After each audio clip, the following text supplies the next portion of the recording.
Art is in my heart eTwinning project. The living masterpiece and art-inspired collaborative story. To all those who embrace the silent language of art. Chapter 1. By after-school class, grades 1 to 5. 3rd Primary School of Riza, Zakynthos, Greece. Teacher, Eleni Karpouza. Margaret was a well-known teen YouTuber with 100,000 subscribers, famous for her travel vlogs. That's why she decided to visit Paris, aiming to create new content for her audience. On the 3rd day of her trip, she visited the Louvre Museum. She wanted to see the Mona Lisa up close and capture it on video.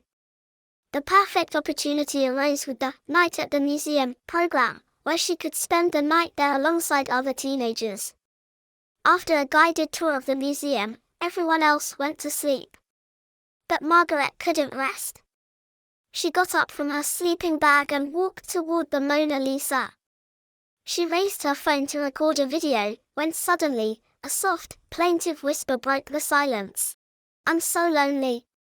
I have no one to talk to." Startled, Margaret looked around, trying to figure out where the voice was coming from. Then she realized it was coming from the painting itself. The Mona Lisa was speaking to her. Chapter 2. By grade 2. Elif Güntaş İlkokulu, Tunceli, Merkez, Turkey. Teacher, Öznur Çakmak Demir. The talking painting had completely shocked Margaret. Help, she wanted to scream. But before she could, Mona Lisa spoke gently. "There's no need to be afraid of me." She still couldn't believe that the painting was talking to her. She grabbed her phone and immediately started recording. A painting that can talk. How is this possible? Margaret whispered in disbelief. "Don't worry, Mona Lisa. I'll talk to you. I've never had a friend who was the most famous woman in the world before. That makes me so happy." Mona Lisa replied. "Now I finally have a friend too.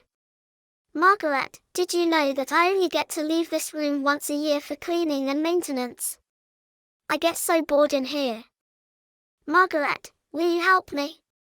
I want to see the outside world. I'm so curious. The only time I ever left was in 1911 when I was stolen."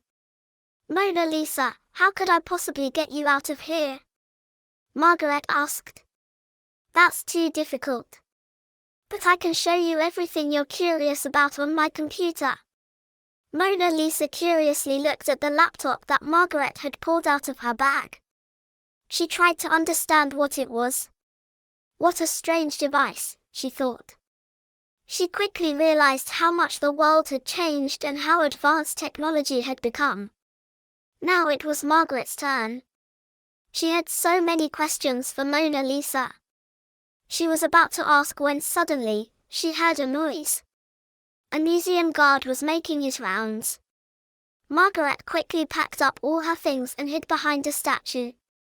She wanted to ask Mona Lisa so many things, but now she had lost her chance. She felt disappointed. Seeing her sadness, Mona Lisa said, "Margaret, don't be sad. You are my friend. Look, this museum has a mailbox just for me. People write letters and send them to me. If you want, you can write me a letter too." Chapter 3 by grade 5. Exomvourgo Primary School of Tinos, Tinos Island, Greece. Teacher, Eleni Sklavounou. Margaret returned to her hotel and began writing the letter.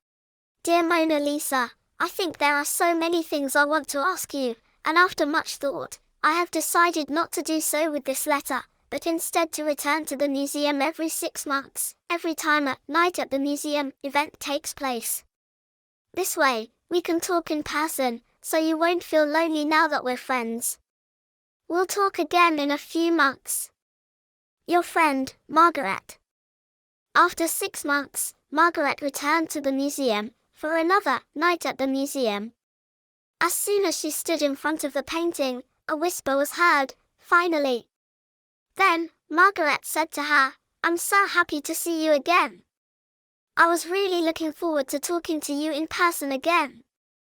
I was wondering, have you ever communicated with other paintings or with any other person in general? The truth is that whenever I tried to speak to other paintings, I couldn't manage it. They seem unable to talk. Maybe because they don't appear as alive as I do. The first person I spoke to was Da Vinci. As soon as he finished painting me, I thanked him. Then, I spoke to the man who stole me. I was so scared that I asked him to take me back to the museum. But he couldn't listen to me. The third person I ever spoke to is you, Margaret, because I realized how much you care about and love works of art.